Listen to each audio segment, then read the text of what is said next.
sorpresa.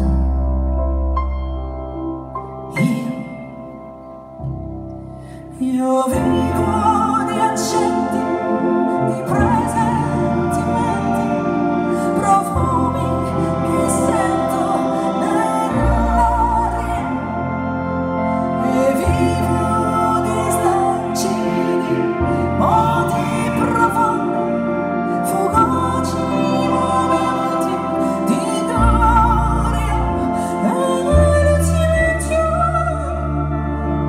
del mondo io sento che l'infinito